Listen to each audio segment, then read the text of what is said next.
자동차나 비행기를 사람이 이렇게 개발해서 사용하게 된 역사는 인류의 역사에 그렇게 오래지 않죠. 우리가 자동차에게 감사한다 혹은 비행기 앞에 절을 한다 하는 것은 잘못된 거죠. 자동차를 만든 헨리 포드를 만나본 적 없지만 참 고마운 사람이다, 그런 생각을 하는 것은 의미가 있죠. 또 우리 감리교 목사의 아들들이었다는 라이트 형제가 시작한 비행기의 시작, 그런 것 생각하면 그들에게 감사한 생각을 갖게 되죠. 우리가 맥주절을 맞이하는데 쌀이나 보리나 밀이나 콩이나 이런 곡물들 그 자체에게 감사하는 것은 합당한 것이 아니죠.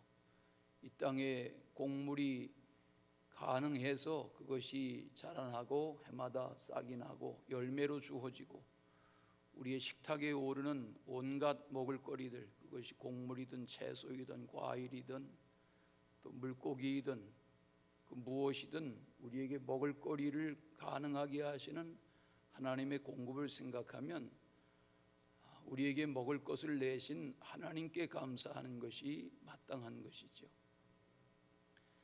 요즘 홀문산 새벽기도에 고단하지만 많은 분들이 일어나시고 또 출애굽기에 그동안 여러 달째 대해오던 남은 분량을 조금씩 대해가고 계신데, 이미 오래전에 묵상한 출애굽기 20장에 보면 10가지 계명, 10계명에 대한 내용이 거기 나옵니다.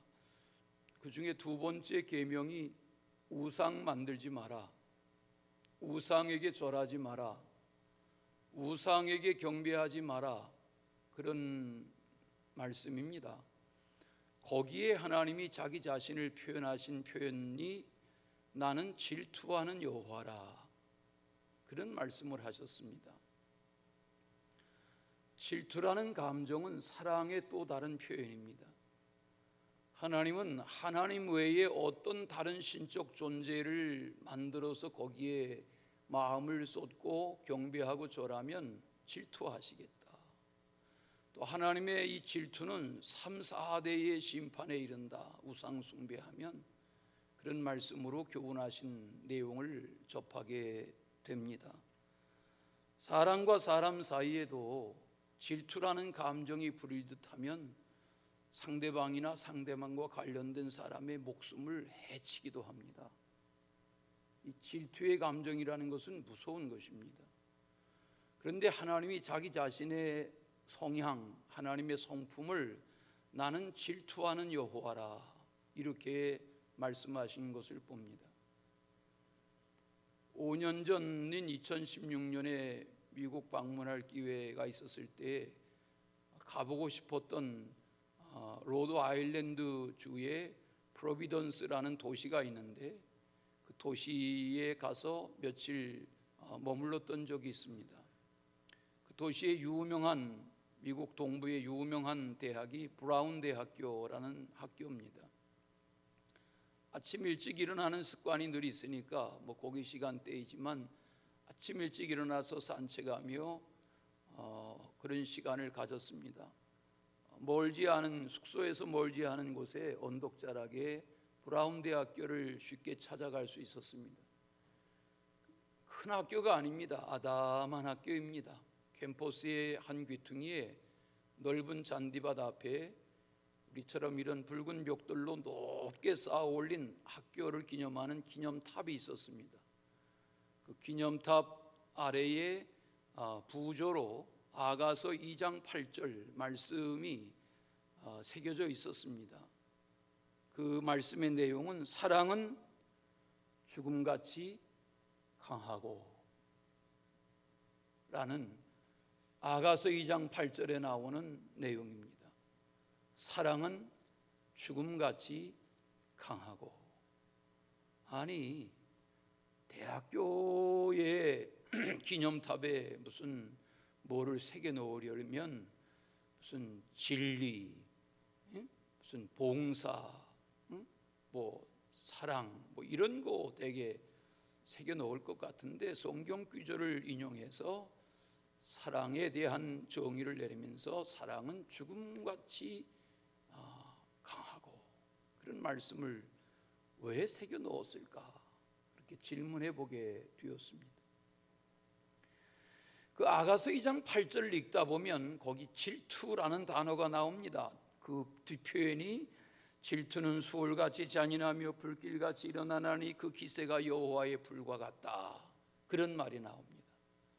질투라는 표현과 함께 여호와의 불, 이런 말씀이 나옵니다. 여러분, 하나님은 사랑이시죠.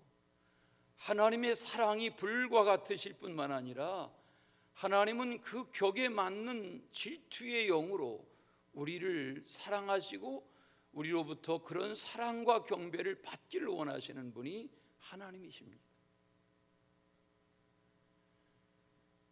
질투의 반대가 사랑입니다. 여호와는 사랑이시다 하는 명제의 또 다른 표현을 할 수 있다면 여호와는 질투하는 영이시다, 이렇게 정의해도 손색이 없습니다. 왜?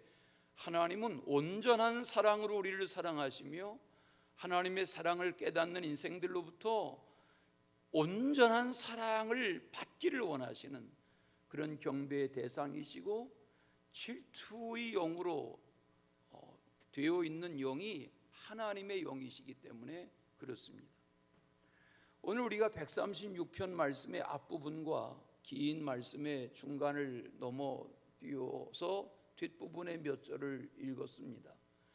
이 시편 136편은 누가 언제 썼는지 모릅니다. 그러나 이웃의 사람들, 이스라엘 사람들은 유월절에, 또 오늘과 같은 맥주절에, 그리고 추수감사절인 초막절, 수장절에 절기를 맞을 때마다 이 시편 136편을 함께 낭송합니다. 찬양합니다. 우리로 말하면 지휘자격인 아삽 자손이 앞부분을 낭송하면 회중 백성들이 그 뒷부분을 여호와의 인자하심이 영원하심이로다 하는 26귀절의 구절마다 반복되는 여호와의 인자하심이 영원함이로다 하는 말을 백성들이 합창합니다. 여러분, 이렇게 적은 수가 합창할 때야 별 우렁찬 느낌이 적지만 1000명, 10,000명, 아니 그 이상, 우리 여의도 광장에 과거에 100여만씩 모여서 찬송하고 기도하던 날이 있었던 것처럼 100여만이 만약에 이런 우렁찬 합창을, 그것도 한 번이 아니라 26번 똑같은 가사의 합창을 반복한다면 어떤 느낌이겠습니까? 그것도 어쩌다가 아니라 절기 때마다 이 같은 찬양을 하고 또 하는. 그러면 찬양이라는 것이, 노래라는 것이 곡도 중요하지만 무슨 가사로 되어 있냐고 하는 그 노래의 가사 내용이 우리에게 더 마음에 와서 닿는 것인데, 오늘 이 시편 136편은 무슨 내용을 담고 있기에 절기 때마다 하나님 앞에 이 찬양으로 찬양하는가 하고 이 말씀을 대할 필요가 있습니다. 오늘 말씀의 각 절마다 그 후렴은 그 인자하심이 영원함이로다 하는 표현이 매 구절마다 반복되고 있습니다. 여호와께 감사하라 하는 것이 앞부분입니다. 여호와께 감사해야 하는 이유는 여호와의 인자하심이 영원하기 때문에 일마다 때마다 여호와께 감사한다 하는 것입니다. 자, 그러면 오늘 이 성찬을 행하기에 짧게 말씀 나눌 텐데, 하나님의 무엇에 대하여 감사한다는 말인가? 첫째는 하나님은 선하시고 인자하심이 영원하기 때문에 감사한다는 것입니다. 오늘 말씀의 1절에 그런 말씀이 시작되고 9절마다 이 말씀이 반복됩니다. 1절부터 3절까지를 보시면 모든 것 위에 뛰어난 여호와 하나님께 감사하라, 그런 내용입니다. 4절부터 9절까지를 보시면 우주 만물을 창조하시고 보존하시고 섭리하시는 하나님께 감사하고 찬양하라. 성경을 잘 묵상하시려면 국어 공부를 잘 하셔야 됩니다. 읽어도 무슨 말인지 통 모르면 모르는 겁니다. 그러나 우리 어려서 잘할 때 보면 국어 선생님은 문단 나누기를 잘 하시고 주어가 뭔지, 뭐가 설명인지, 무슨 핵심적인 내용을 이 글이 담고 있는 건지, 국어 시험이라는 게 다 그런 거 아닙니까? 자, 말씀해 보시면 오늘 긴 문장이지만 10절부터 15절까지 내용은 보시면 이스라엘 백성을 노예의 땅 애굽에서 출애굽하게 하신 구원해 주신 하나님께 찬양한다, 그런 내용입니다. 마지막 부분의 16절부터 24절까지 긴 내용은 출애굽하게 하신 분이 하나님이시고 그 하나님이 광야를 길을 인도하시고 그리고 가나안에 들어가게 하셔서 가나안의 7 족속을 멸하시고 거기에서 하나님의 주신 땅을 기업으로 누리며 거기서 번성하며 살게 하신 그 모든 지난 날들이 하나님의 인도하심이다, 그리고 찬양하는 것입니다. 오늘 내용은 그렇습니다. 그런 내용을 담고 있습니다. 자, 그런 눈으로 보면 이 시편 136편은 창세기로부터 창조의 이야기로부터 여호수아 때에 가나안을 점령하고 낯설은 땅에 들어가서 그 땅의 철기문명의 7 족속을 다 진멸하고 하나님의 주신 땅으로 정착하여 번성해 가기까지의 하나님의 역사, 하나님의 크고 놀라운 일들, 하나님의 개입, 하나님의 인도하심, 그것을 노래하고 찬양하는 내용이 오늘 말씀입니다. 그렇습니다. 하나님은 옛날에나 오늘날에나 앞으로 장래에나 하나님이 하시려는 일들을 이루셔서 하나님을 믿고 살아가는 성도들로 하여금 하나님이 이 일을 행하신다, 하나님이 이 일을 행하셨다, 하나님이 이 일을 행하고 계시다, 이렇게 깨닫고 하나님을 찬양하게 될 줄로 믿습니다. 하나님을 찬양하는 것은, 하나님을 높이는 것은 하나님이 내 안에서 하시는 일이 깨달아질 때 가능한 것입니다. 내 안에 내가 주인으로 사는 세상 사람들 말고 하나님을 예배하고 사는 우리들은 그러해야 한다는 것입니다. 여기 말씀에 인자하심이라는 표현이 9절마다 나옵니다. 주의 인자하심이 영원함이로다 하는 이 인자하심이라는 헤세드라는 말은 윗사람이 아랫사람에 대하여 베푸는 아량과 은혜, 이걸 표현하는 말입니다. 하나님의 언약의 바탕을 두고 표현하는 끊임이 없는 하나님의 사랑, 이걸 오늘 성경이 인자라는 표현으로 9절마다 반복하고 있습니다. 이 표현은 우리말에 친절, 무슨 자비, 은혜, 은총, 궁율, 사랑, 이런 표현들이 우리가 쓰는 표현들인 것처럼 그런 좋은 표현들을 다 묶고 쓰는 표현이 인자라는 성경의 헤세드라는 표현입니다. 하나님의 헤세드가 하나님의 인자가 하는 말 중에는 이런 우리가 좋게 여기는 모든 그 따뜻한 표현들이 다 농축되어 있는 그런 하나님의 모습을 말합니다. 이 시편 136편에 한결같이 인자하심이라고 말하는데 이 표현이 구약 성경에만도 무려 240번이나 나옵니다. 그러면 왜 그렇게 많이 나오는 표현이 뭘까? 그러니까 무슨 지도자들이 무슨 연설을 하면 대통령 연두교소나 혹은 지도자들이 어떤 자기의 주장을 위해서 연설을 하면 15분짜리 연설문에 무슨 단어가 몇 번 반복되었다, 무슨 단어가 가장 자주 반복되었다, 이런 것을 나중에 언론이 논평하는 것처럼 하나님이 성경에 이 인자라는 단어를 그렇게 많이 자주 쓰신 이유는 뭘까? 그것은 하나님의 성품이 인자이기 때문에 그렇습니다.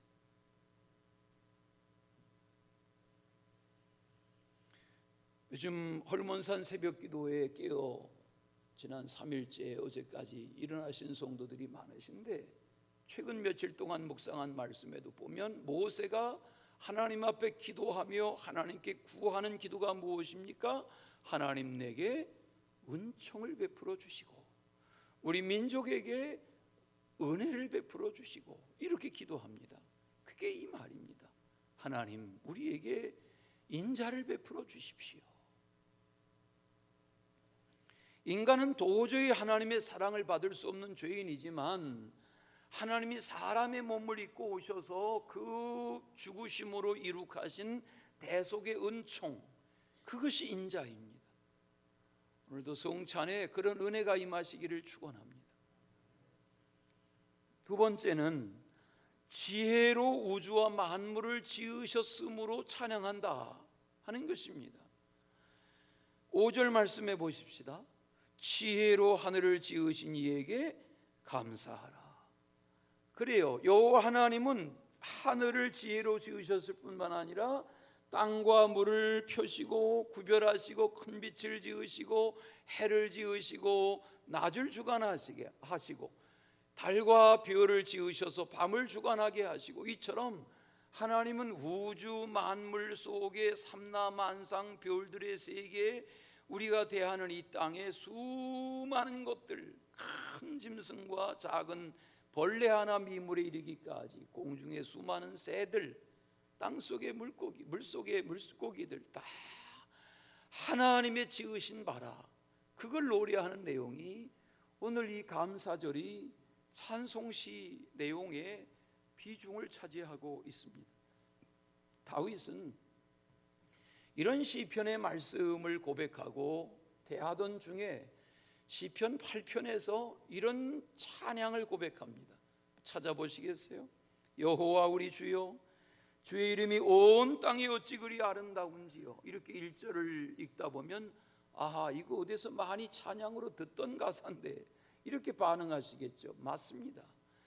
여호와 우리 주여, 주의 이름이 온 땅에 어찌 그리 아름다운지요. 이게 찬양입니다. 다윗의 주의 영광이 하늘을 덮었나이다. 3절 주의 손가락으로 만드신 주의 하늘과, 다윗은 하늘을 주님의 손가락으로 만드셨다 이렇게 의인화해서 묘사합니다. 주께서 베풀어 두신 달과 별들을 내가 보니 사람이 무엇이기에 주께서 그를 생각하시며 인자가 무엇이기에 주께서 사람을 돌보시나이까. 그렇죠. 하나님은 창조하실 뿐만 아니라 섭리하시고 공급하시고 인도하시고 돌보시는 그런 만물에 지으신 분이 여호와 하나님이시기 때문이다. 그래서 절기 때마다 하나님을 찬송합니다 하는 것입니다.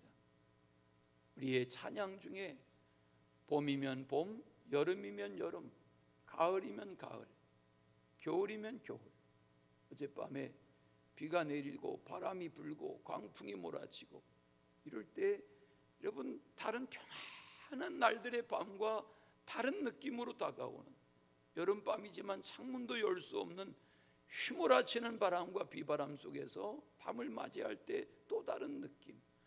그러나 그런 날들이 쌓이고 쌓여서 우리의 한 해를, 우리의 생을 인도하시는 하나님의 이 자연을 지으신 하나님의 섭리, 그 중에 하나님을 노래하고 찬양하는 그런 은혜가 계속되시기를 축원합니다.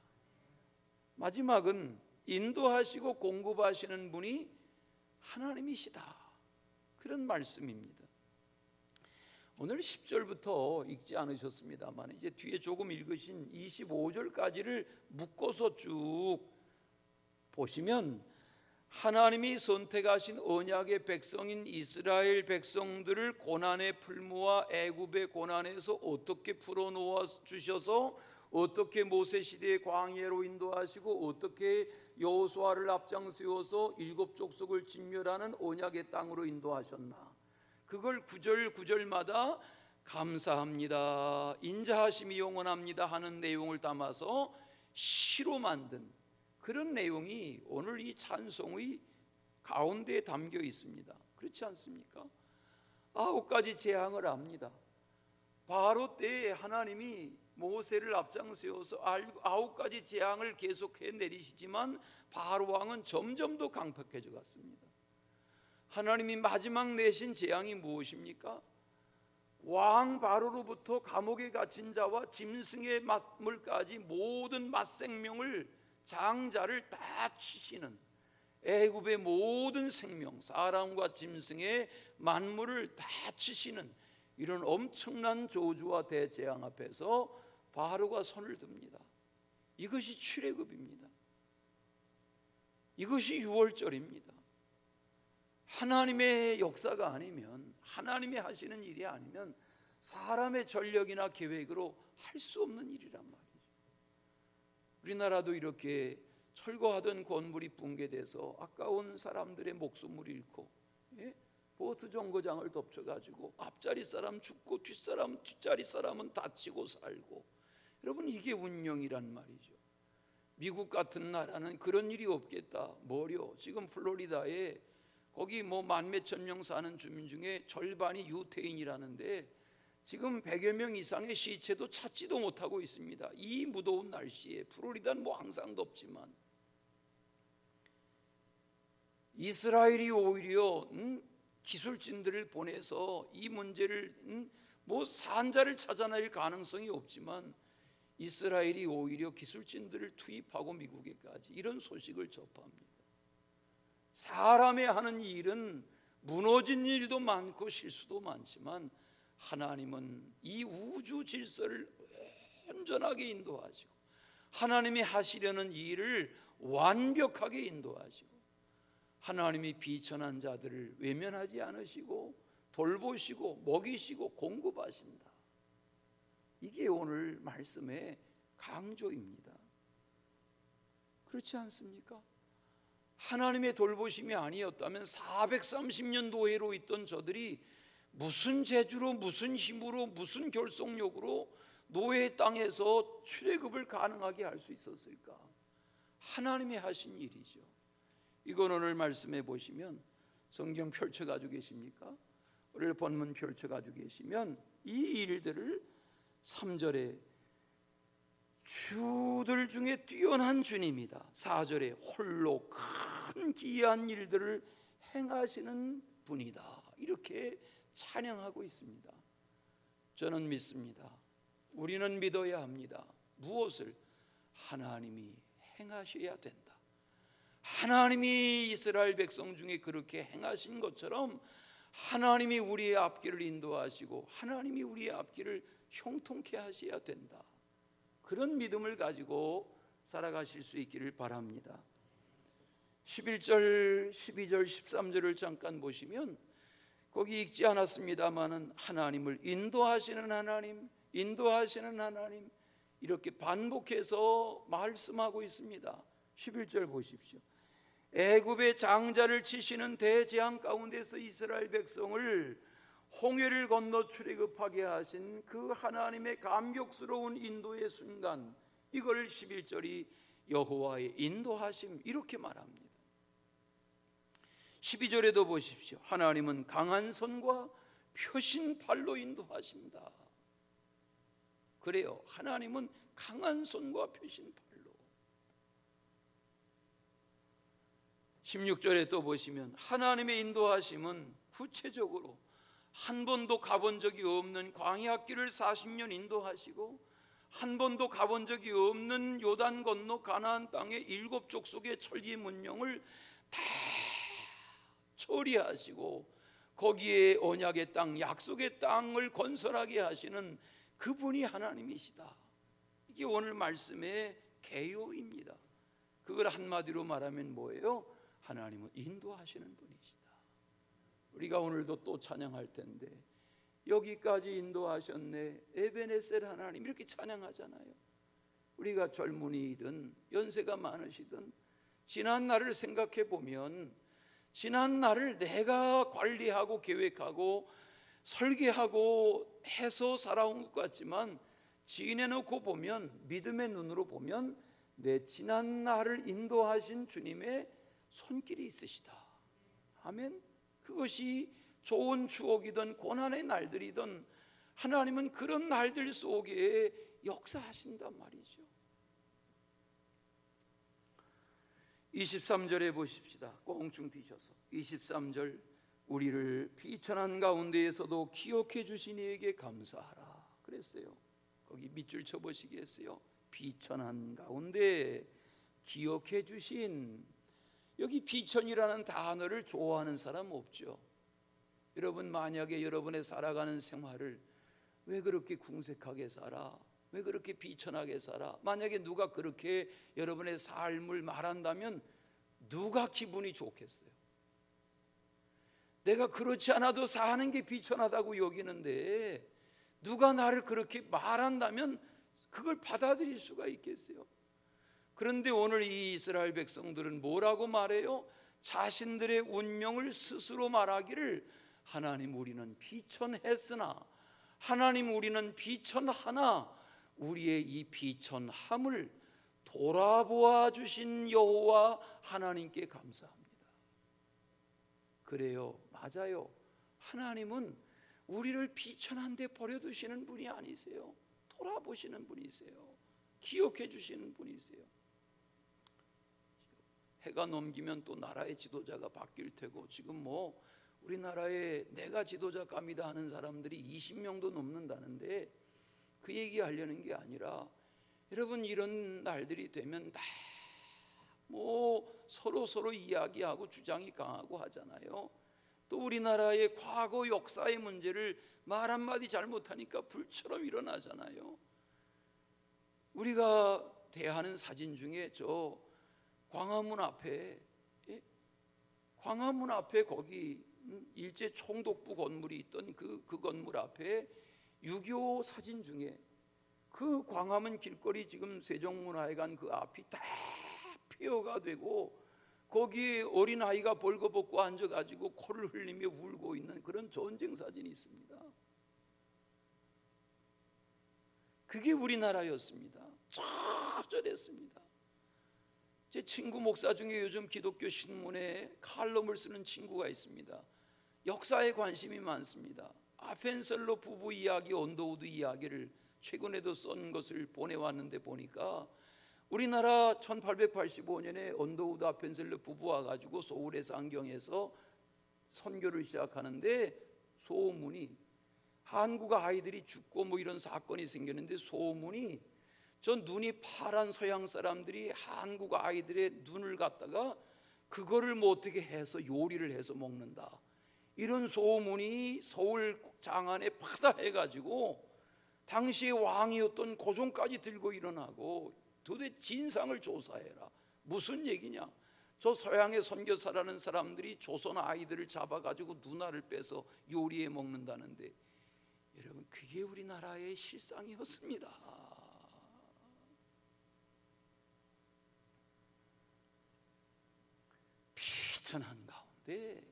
비천한 가운데 하나님이 기억해 주셔서 여기까지 인도하신 하나님, 그분 앞에 감사한다 하는 것입니다. 표현을 한 곳 더 보십시다. 25절에 보시면, 마지막 부분에 있는 25절에 보시면, 모든 육체에게 뭘 주신 이에게, 먹을 것을 주신 이에게, 먹을 것을 주신 이에게. 그래요. 오늘 조반 잡숫고 나오셨습니까? 평소에는 조반을 안 먹을 때가 많지만 주일날은 꼭 조반을 먹습니다. 왜? 계속 이렇게 말을 계속 하다 보면은 예배 한 번만 드리고 나도 허기가 집니다. 그러니까 주일 아침엔 뭐라도 먹고 나옵니다. 근데 여러분, 먹을 거리를 주신 이에게 라는 말이 뭡니까? 먹을 거리를 주신 이에게. 생각해 보세요. 있어서 먹습니까? 없어서 못 먹습니까? 아무리 부자라도 병들어 중환사실에 링거 꽂고 누워 있으면 자기의 억만금의 재산이 한 끼 음식이 아무 상관이 없습니다. 여기 맥추절을, 6월절을, 추수절을 지키면서 먹을 것을 주신 이에게 감사한다 하는 말은 오늘 먹을 것을 주신, 지금 내가 먹을 수 있는 건강을 주시는 이거 생각하면 이 절기의 감사라는 것은 스쳐 지나가는 감사가 아닙니다. 제가 지난주에도 말씀드린 것처럼 올해 맥주절을 지켰다고 해서 내년 맥주절에 내가 예배당에 와서 예배한다는 보장이 우리에게 있습니까? 없어요. 감사하십시다. 여호와께 진심으로 감사. 제가 매일 받아보는 일간신문 중에 최근에 이제 한 20-30차례 이렇게 영화 가사 번역, 영화 대본 번역가가 영화를 해설하는, 또 영어의 영화의 영어 문장 하나를, 뭐 우리나라 영화도 마찬가지지만 이 서양 영화들 접하다 보면 그 영화의 명가사, 명대사가 나오잖아요. 야, 어떤 저런 장면에 저런 명대사가 나올까? 그런 아주 영화를 총망라하는 그런 대사들이 나오잖아요. 이 영화 대사 번역가가 영화를 해설하는 그런 그 내용 중에 눈길을 끄는 게 있어서 어제 읽어봤습니다. LA에 가면 우리 세계의 아이들이 다 가보고 싶어하는, 덕기도 가보고 싶어할 디즈니랜드라는 곳이 있습니다. 플로리다에는 디즈니 월드가 있고 LA에는 디즈니랜드가 있는데 이 영화의 제목이 플로리다 프로젝트입니다. 이제 디즈니 월드죠. 이 플로리다에 디즈니 월드가 있는 그 디즈니랜드보다 더 최현대식인 디즈니 월드의 이 맞은편 자락에, 여기서 저 동네로 바라다 보이는 휘황찬란한 디즈니 월드를 바라다 보이는 이쪽에 가난한 동네에 저 보라색 건물이 화려해 보이지만 아주 싼 모텔입니다. 정말 가난한 사람들이 하루 묵어가는 모텔입니다.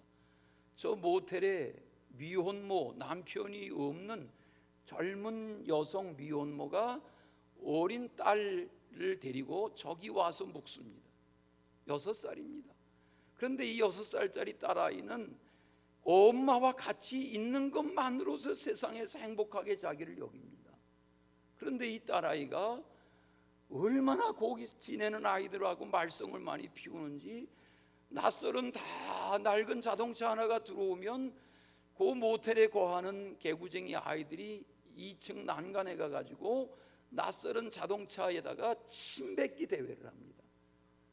그리고 어떤 할머니가, 늙음아의 할머니가 덜덜거리는 다 낡은 자동차를 몰고 들어와서 세우고 짐짝을 잔뜩 방으로 드리는데, 보니까 하루 묵어갈 할머니가 아니죠. 가난하니까 뭐 하루 얼마를 주고 이렇게 이제 거할 곳을 찾아 들어가는데, 이삿짐을 드리는데 이 할머니의 차에다가 또 침뱉기를 합니다. 그러니까 이 할머니가 큰 고함을 지릅니다. 이놈들, 너희들 혼날 줄 알아. 그러니까 애들이 합창하듯 말합니다. 꺼져 이 걸레야. 이렇게 할머니한테 무례하게 말합니다. 꺼져라 이 걸레야. 이러니까 이 할머니가 막 역정을 냅니다.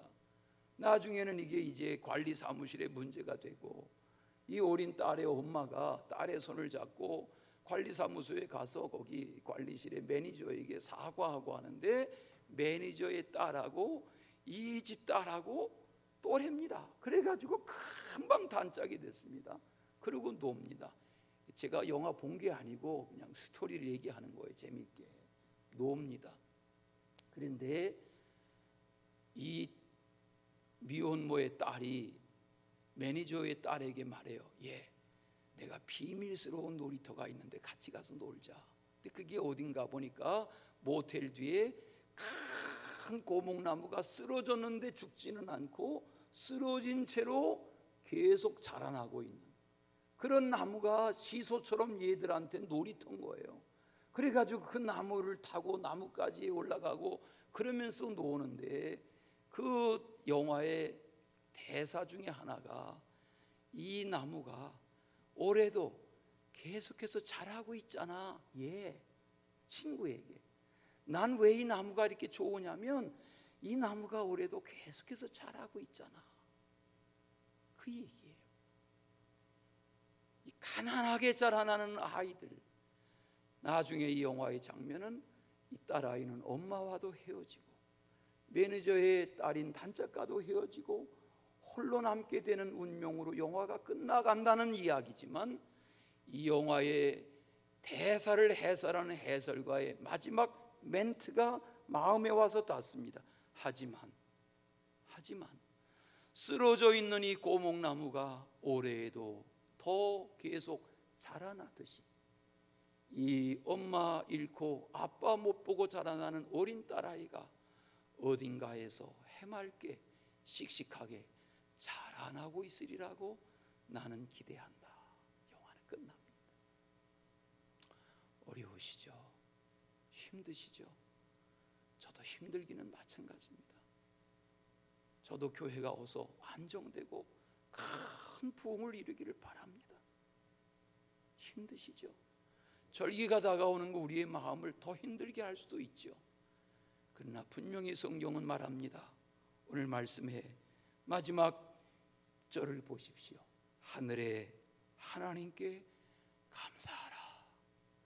그 인자하심이 영원함이로다. 감사하는 나날 되시기를 축원합니다. 사랑의 주 하나님 아버지, 한 해를 이렇게 답답하게 지내며 맞이한 7월 새벽마다 깨우시고 오늘 저희들을 부르신 것 감사합니다. 예배하는 우리 가운데 성찬에 참여할 우리 중에 임재하여 주시고, 주님 돌아보아 진심으로 감사하는 범사 되게 하여 주옵소서. 예수님의 이름으로 기도하옵나이다.